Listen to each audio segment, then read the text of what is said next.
Oh, as I cracked my nose. Okay. Okay. Here comes Miranda, and there's Linda. Okay, good morning, all. Welcome to the Unitarian Universalist Fellowship of Pottstown. Miranda's waving from Mary's living room, which is masquerading as the UUFP, and we won't get rid of the background because it pixelates us. And Emily and I have been playing with it this morning, and it's probably not the best way to conduct a service with your service folks having a good time. But welcome to this hour. I think this is our third virtual service from my living room. I'm Mary Ryan, and Emily is over here. She's popping into the screen. You can't see my face, but I'm right here. That's her hand, but her face was there too. That's why we're going to get rid of the background. And Carly is at home on her piano, so she will be playing music as we this morning. And Rick Dusky is controlling Zoom for us. Thank you, Rick. As you all know, the UU is a liberal religious community where our tradition draws from the wisdom of the world's religions, the guidance of reason, and direct experiences of mystery and wonder, not limited to the natural world, but in these days, the technological world. We believe that every person matters and each person has the right and the responsibility to follow their own conscience. And so far, we've had really good luck with our technology. So let's hope that continues. And because we are going to be doing things this way or virtually for the foreseeable future, although pretty soon we'll get hopefully away from Zoom. And when you see this background on the screen, it will actually be the real church and not my living room pretending to be the church. And it's our new normal and it's our new tradition. And we hope we can still touch your spirit, your hearts, and your minds. And we've Zoomed here from different kitchens, decks. Nobody's on the deck. Oh yeah, John's out on the porch. And bedrooms and living rooms this morning. But we're all here because we have missed the ability. Sorry, I'm eating my mask. The ability to gather together in person on Sunday mornings. So whomever you are, wherever you are, and whomever you love, we're glad you're here with us today. I think my mask shrunk when I washed it yesterday. So I'm sorry, I have cloth in my mouth. All right, has anybody got an announcement this morning? Okay, Linda Pillay. Wait a minute, you're not on audio yet, Linda. Rick, we need to give Linda Pillay audio. All I can do is audio now? Okay. Yeah. Okay. Hi, I'm Linda. And I'm speaking to you as a treasurer. Attending UUFP, as Mary mentioned, has been virtual. And even so, it's a good place to extend the hand of friendship, which we've been doing periodically on Sundays and then every Sunday for coffee hour. Today, I'm asking you to donate or pay on your pledge to help us work towards getting back together in person to resume our endeavors, contributing to the Pottstown cluster, which in some ways we can still contribute, but every place is limited with what they can accept. But in the past, we've contributed through money, we've given food from our garden at the church, and we've also given goods, gently used goods or new things. We've also worked together with social justice for fair districts and also climate change and other issues as they've arisen. So your donations and pledges at UUFP do make a difference, and especially now during this time period. And recently, our technology team, the Dusky, purchased equipment for UUFP to help upgrade what we're streaming or Zooming. And it'll really help out with any of our programs, and it'll also help with religious education because I can tap into some of that too. And then in thinking about UUFP and why do people give, I started reading, and of course I ended up with the Buddhistic words of give your gift in a respectful way so that the act of giving will reinforce the gladness that inspired it and will inspire the recipient to value your gift. And as the recipient, we are collectively the recipients. And what we take into our neighborhoods and out into the world, they also become recipients. And it's nice that we can join together and work on issues that we find important. So every donation matters, whether it's activity or finances or goods, it all matters. So I'm just asking you today to think about fulfilling your pledge, make a payment on it. Any donations are helpful. And we now have a variety of ways to do that, which is clicking on our website. There's bill pay from your bank account. And you can also do the good old-fashioned way of putting it in the mail. And even if the mail slows down, it'll still get to UUFP. So I just want to thank you for everything you've been doing and everything you've been contributing. Thank you.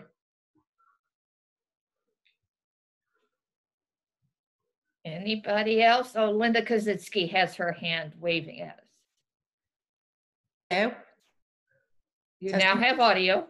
Oh, okay. First, I apologize for eating, but I was hungry. Second, I will be placing another order for giant cards if people need them.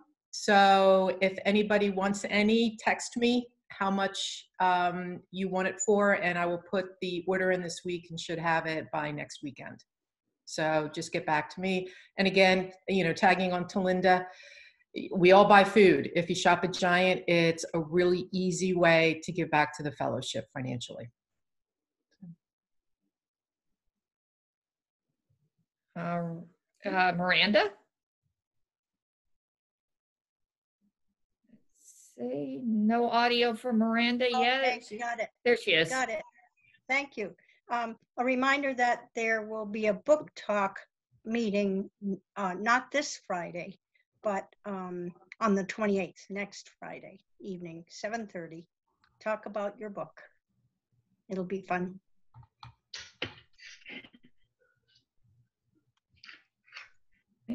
And Emily and I have one.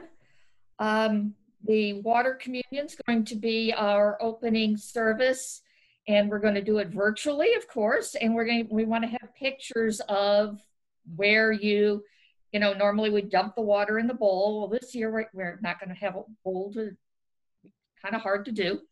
So we want to have pictures of all the water that we enjoyed this summer. So we're going to do a slideshow. So we're requesting that you please, please, please, please send us the pictures as soon as you can, because it takes a while to put it together, figure how long the slideshow is, and then figure out what music goes along with it. So please, and you can send in more than one. I'm going to have a couple at least. And Emily, I think, is going to hopefully have a couple. So please send in what you can. Send them to, and oh, I like that, where she could ask the question. That was very good. Send them to both Emily and to me.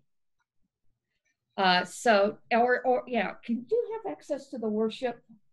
Could you have it where the, Rick, could you set up so both Emily and I get that worship at uufp.org email instead of just me? Is that possible? Yeah, I can add Emily. Okay, thank you. So send it to the worship at uufp.org or UU Pottstown. Okay, thank you. And quick question. Yes. Are we unmuted? Yeah, Oh, unmuted? yep, you're good. Okay. Okay. Do you want still photos only, or do you want video, or? I'm thinking still, because I'm not sure I know how to. Okay. I definitely don't know how to put together a slideshow that includes video. Okay. Okay. Okay. But you could send the other one, and we maybe could think about adding it. It can't hurt to send it. Maybe we can figure out how to use it. Okay. Thanks. Okay. Thank you. Okay. Anything else? All right. It is now time to put, even though we're at home, to put our phones in. Let's see if I can change this. phones into worship mode because they will ring, and let the chimes call us to silence.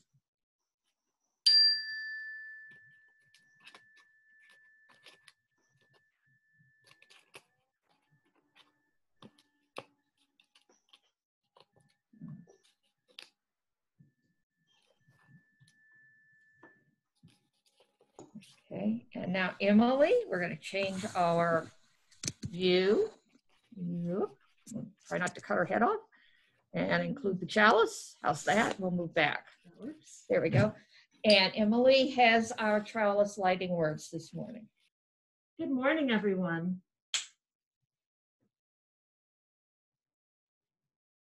We light our chalice this morning with the words of Lisa Doge. She says, "Why a flaming chalice?" the question comes. It is the cup of life, we answer. A cup of blessings overflowing. A cup of water to quench our spirit's thirst. A cup of wine for celebration and dedication. The flame of truth, the fire of purification. Oil for anointing and healing. Out of chaos, fear, and horror. Thus was the symbol crafted a generation ago, and so may it be for us in these days of uncertainty and sorrow and rage. And a light to warm our souls and guide us home. So when she wrote this, I thought this was really touching. When she wrote this, she wrote it for the Sunday right after 9/11, but I find it amazing that it's still relevant and still valid for today. Thank you. Thank you. And now Carly will play Spirit of Life. Carly?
Thank you, Carly.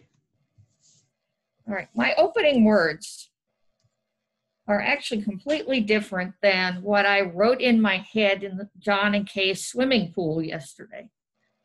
And I actually remembered what I wanted to say when Emily got here this morning, and now I've forgotten it again. But one of the things that you probably noticed here is you're not seeing a topic in the Sojourner. And there's a reason for that. And this, or at least the months, next month, we're going to start having topics again. But there have been two reasons. One, I have to say, is just a little bit of inertia on our part. And the other thing is somewhere along the line, we started thinking we'd like to try to be a little topical. And sometimes that's hard when we're putting things into the newsletter, especially right now with all of the things that are going on in the world.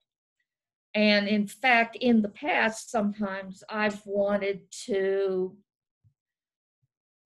change a service at the last because something has happened. And then when it comes time where we could have a service on it, it's passed. So that's part of the reason that we're doing this is there's just, things are a moving target. We've got the protests, we've got the election, now the United States Postal Service, and COVID-19, and they all have caused or may cause something to change in our lives. And for example, COVID's got us thinking about voting by mail, but with the disruption of the post office, those of us who were thinking of voting by mail are thinking maybe we better go in person because who knows what's going to happen to that ballot. And we really do want to be counted. So luckily for us here at the UUFP, Emily and so far it's been a good working relationship because neither one of us needs a lot of time sometimes to put things together. And I know that, and we like last minute ideas. And obviously that's not for all presenters, but it definitely is working for us. And I think it works for me because with my journalism background, I could go into a very long thing about how I'd have to go to a game and hopefully be back in time to get in my story. By the way, there's a lot of hand action going here that you can't see, so it's not distracting you. So it's a little, in those days, I couldn't sit and write it at the basketball game. I had to wait till I got back to the office. And in the current environment, today's topic is about hearing is what we hear, what the speaker meant to say and what the speaker intended. And sometimes we take offense at something where no offense was meant, or somebody said something in complete innocence or just even ignorance. And in the current environment, people seem to take offense very quickly and they get mad right away instead of thinking, oh, wait a minute, maybe that's not what was meant. And remember how mom used to say, at least mine did, both of them, both parents, would say, if you can't say something nice, don't say anything at all. Well, that is long gone, folks. And as I started thinking about that, I thought, I bet if we all lived by that today, Twitter wouldn't exist. It would have fallen flat. So I'm hoping we all hear the same thing today. So Carly is going to now treat us to a musical selection, and she will tell us what she is going to be playing. And because one of the things during these services is we're giving, except for Spirit of Life, Carly is choosing all of, at least from my.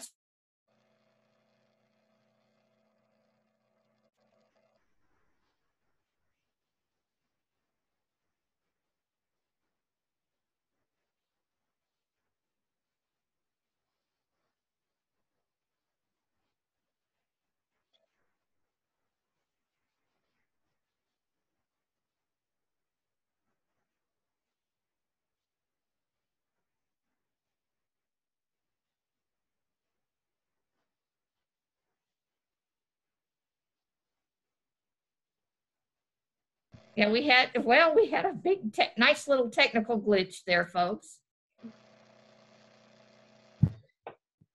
Stuff happens. Okay. And Carly, you can start tell us what you're going to play and start to play whenever you're ready. This is To a Wild Rose.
Thank you, Carly. That was lovely. Now, one of our traditions is sharing our joys and our sorrows. So put your hands up, and if you're not already unmuted, John will unmute you. Rick, sorry, I was looking at John and Kay. Rick will unmute you, and you can tell us your joy or your sorrow. Well, I have one. A joy. It's not really a sorrow.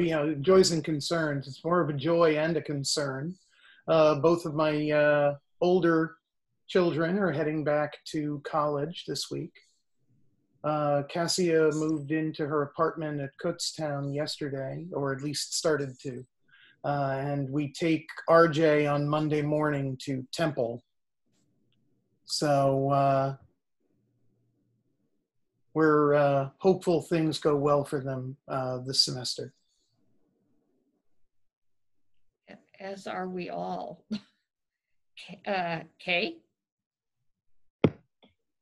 I have a joy, and that John and I celebrated our 45th wedding anniversary last Saturday. We went away to Connecticut and did some sailboating and interesting, fun things, and went out to dinner, etc. And we also have a new little baby here. I don't know if I had mentioned it before. We happened upon a kitten, or this kitten happened upon us. So we now have 2 cats, and Howlick is not happy. So that's a concern for Howlick, and we are separating them. And but the kitten is adorable. It had been hit by a car, we think, and was in very bad shape. And he's been to the vets for a few $100s worth. And but he's very happy and made himself right at home. So that's our joys here and concerns. And it's a very cute little kitten. I have one. Our son is home from Minnesota now for 3 weeks, since he can work remotely from anywhere. And that's been a lot of fun. And the sad part about it is the family can't get together. Everybody wants to see him. And people are scattered in New Jersey, so bringing everybody together from different parts just isn't going to work. So that's been a little difficult, but otherwise it's a joy to have him here. Has he spent a winter there yet? No. He moved there in February, so Okay. kind of. Yeah, my niece used to, when she was a little kid, lived in Minnesota, and she called it Minnesota. Oh. Yeah, there was a lot of snow everywhere, like along the walkways. They push it aside. Oh, yeah. It stayed for a long time. Yeah. Okay. Well, I have one. It's been a very emotional week in this house. As some of you know, I would say I've had a young man staying with me who was the beau, and no past tense, of the young woman, Macy, who a lot of you know, who lived next door. Well, she broke up with him last Sunday morning, and he was absolutely devastated, and he keeps hoping it'll turn around, and it probably won't. But I spent most of last week listening to him and talking with him and trying to be a substitute mom. And I'm very worried about him, because he had a very hard time growing up, and I'm just hoping it all works out for him. And he was a very easy house guest for the 4 months he was here. From a working, he did his own laundry, cleaned his own bathroom, did all his own things, and he was quite a good cook. But emotionally, for me as well, it was a very draining time for about the last couple of weeks. So I'm hoping we all get a little better. Macy seems to be fine. So that's at least the one good thing. And thank you to John and Kay especially to Kay for listening to me vent for about a half an hour the other day. and for letting me work out my stress in the swimming pool. So, any other, by the way, we aren't, as you know, we aren't doing candles. You couldn't see them anyway. So, are there any other joys or sorrows or concerns? All right. Now we will go over and Emily will have her talk for the day. And you can tell now we have 2 laptops, but she's got to scooch over here. No, she's going to stay on the floor. Okay. Just easy to be on the floor. Probably easier to sit than stand with your knees.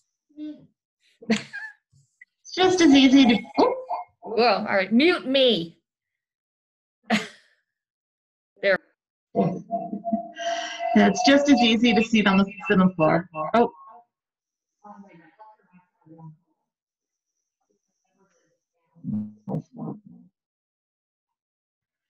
So this is the reason we usually just use one laptop. This right here. Good morning, everyone. So what I wanted to talk about this morning is something that I've been thinking about for, I don't know exactly how long, but a couple of weeks anyhow. The other day, I was talking with some of my friends who volunteer with me at the horse rescue. And one of them brought up with shock a story that she had seen on the news. And it was obvious from the story that she does not watch the same news channels that I do. It was about an altercation between a protester carrying a Black Lives Matter sign and a protester carrying an All Lives Matter sign. And my friend was really upset and indignant that the Black Lives Matter protesters would be so offended by an All Lives Matter sign that they would lash out against the person carrying it. And then a few months ago on NPR, I heard an interview with a Black Lives Matter activist who was reacting to a politician whose answer to a question about the Black Lives Matter movement. It was a Democrat who was being asked. And his answer was, well, of course Black Lives Matter, all lives matter. And, he went on to describe all the good things that his administration was doing for all the people in his district. And he wanted to make sure everyone was treated fairly. But the activist thought that he had said something that was just unforgivable, and he had totally lost her vote. And I found this meme while I was going through when I was thinking about these stories. I came across this meme on James McGrath's Patreon blog. And it's from a Twitter feed from Todd Holloman from Kentucky. And it starts out, it's like a conversation between 2 people. The first person says, Black Lives Matter. And the person says back, oh, well, all lives matter. And the first person says, all? Yeah, all. Syrian refugees? Well, LGBTQ lives? I mean, the Bible says unarmed Black man. Well, he should have complied. Poor people on food stamps or some sort of assistance? Well, I'm not going to subsidize laziness. People of different religious faiths than yours, or maybe no religious faith? Well, there's only one truth here. What's this? It's a dictionary. Before you say all lives matter again, why don't you look up the word all? It's in the beginning. So these are some examples where one person said something and the person they were speaking to heard something that was a little bit different. And right now, our whole country is full of people who are hearing each other's words, but not hearing each other's meanings. So you can think about what each of these phrases means to you. There's a whole bunch of them. Black Lives Matter, White Lives Matter, Unborn Lives Matter, Girls' Lives Matter, Blue Lives Matter, Native Lives Matter, Asian Lives Matter, Queer Lives Matter, All Lives Matter,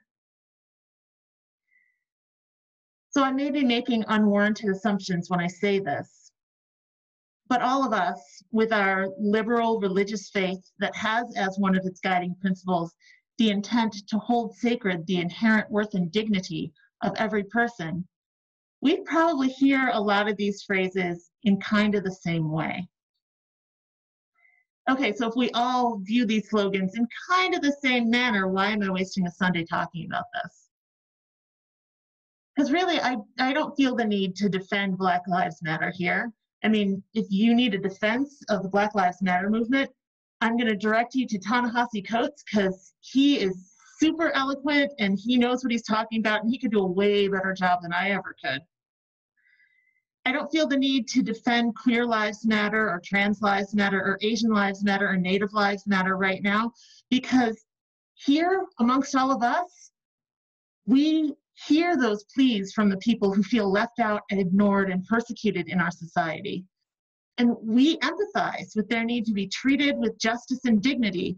And we reach out and we engage with their struggle to find acceptance. And those are all really important issues, and I'm not minimizing their importance, because it's the rest of our society doesn't always reach out the way that we do here. But what we need to hear about a little bit, or what I think we need to hear about a little bit, is maintaining understanding with groups that are in power. I'd like to ask you a question. How do you view people who have a true and honest belief that blue lives matter? Do you think you can simultaneously believe that Black lives matter and blue lives matter? The history of the Blue Lives Matter movement is that in December of 2014, 2 police officers were killed as they sat in a patrol car. And the shooter, who actually, he wasn't all there, he was actually involved in a domestic dispute, like right before he shot his significant other, right before he came out and shot the cops. He reportedly killed the 2 police officers in order to avenge the deaths of Eric Gardner and Michael Brown. And the 3 officers who started this movement were afraid that people were starting to believe that police lives don't matter.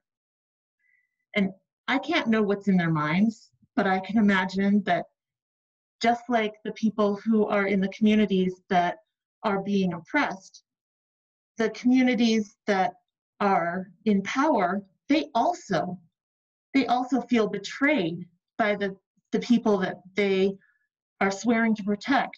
And they feel shocked and they feel angry that someone lashed out against their community.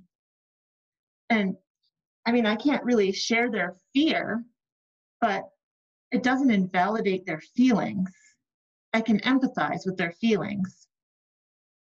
And that fear needs to call for accommodations instead of recriminations. Because I feel like a lot of times, instead of listening and empathizing, we seek to change people by shaming them. So I have this really funny poster that I printed out and stuck on here that none of you can see. And it came from a sign that I saw when I did an image search on just lives matter. I wanted to see what was out there under lives matter. And the sign says, yes, all lives matter. But we're focused on the Black ones right now because it's very apparent that our judicial system doesn't know that. Plus, if you can't see why we're exclaiming Black Lives Matter, then you might be part of the problem. So that sign is a longer explanation of the short hashtag Black Lives Matter. And I feel like people would be more open to the thought that Black Lives Matter if it was phrased as, okay, so I couldn't come up with something that I really thought that people would actually accept, because there's lots of long explanations about why Black Lives Matter that people don't accept. So I'm gonna skip over that. But I do have a problem with the last sentence, because I don't believe that shaming people changes minds. In Kelsey Yandura's 2019 article for Rewire, she references psychologist Mary Lamia's work when she says, shame is only effective in changing behavior when it's followed up with an opportunity to learn from that mistake. Without this opportunity for recovery, shamed individuals are left with small but dangerous armada of defense mechanisms: withdrawal, avoidance, and inflicting harm on themselves and others. That last one, inflicting harm on themselves and others, how much does that sound like those counter-protests that have grown up around the movements of people who are under oppression? Lamia suggested instead of shaming people, which is, as Mary said, most of what happens on Twitter right now, that, or actually I know a lot of people who don't read their Facebook feeds anymore because it's just people yelling at other people about how they're wrong. Well, Lamia suggests that we can open a dialogue with people. The important parts of the dialogue begin with, I am hurt. But the even more continuing part of the dialogue is a non-confrontational question, such as, what are you trying to convey? But you know, it is much harder to react to an offense with vulnerability. I am hurt, that hurt me. And then an attempt to understand someone else's point of view. What are you trying to say? Than it is to react with hurt and anger. And can you think about what kind of world we would live in if we expected everyone, not just individuals, but institutions, but governments, to adhere to the notion that we should treat all people with compassion. We should treat every offense with not retribution, but with, I am hurt. What are you trying to say? How can we fix this? Ezra Klein, in a June 5th interview with Ta-Nehisi Coates, talks about Patrick Skinner, who's a police officer in Georgia.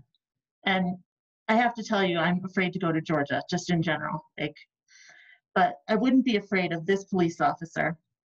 He says he calls everyone he's dealing with neighbors. So I asked him in this interview, what do you mean by that? What's a neighbor mindset? And Skinner says, the neighbor mindset sounds so cheesy, but it's so powerful. We all matter, or none of us do.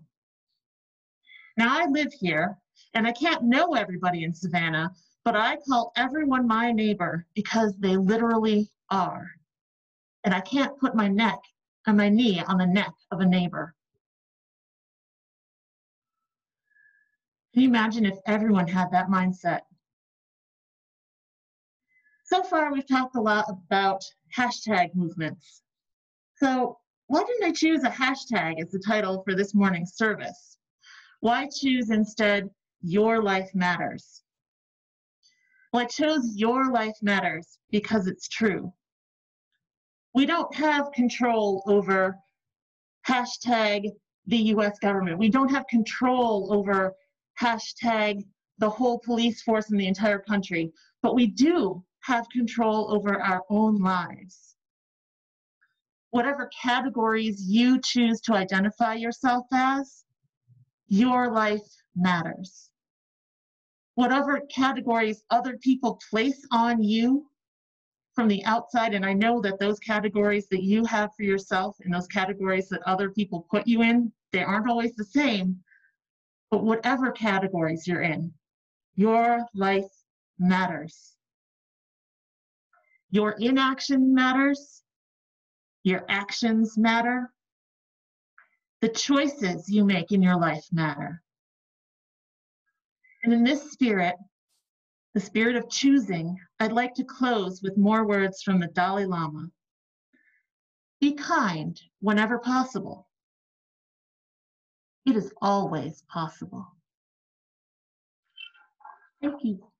Thank you for listening.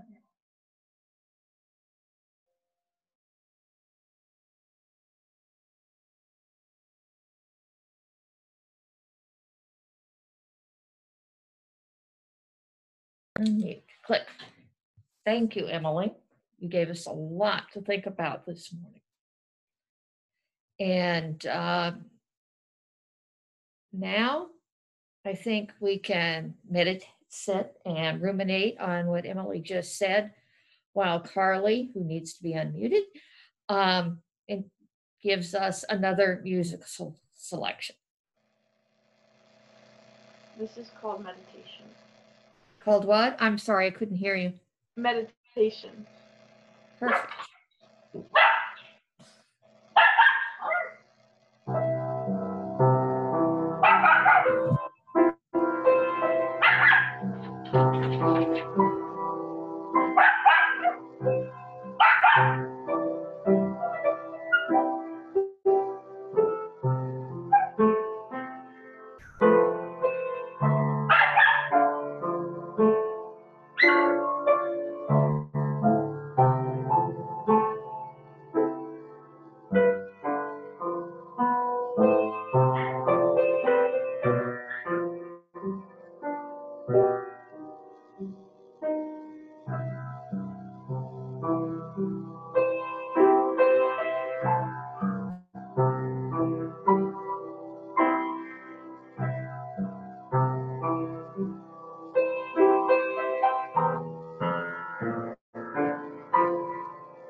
Carly, that was perfect for this. Thank you very much. Thank you. Now we're going to Emily, or I guess I can because it's sitting right next to me. Extinguish the chalice, and I'd like to have everybody. I'm just gonna. Can you see the camera? Where is it? There it is. Okay, I couldn't. So let's say our chalice extinguishing words as best we can together. But we extinguish this flame, but not the light of truth, or warmth of community, or the fire of commitment. These we hold in our hearts and in our hands until we are together again. And I thank you. I think, well, Emily and I did very well. We almost got it.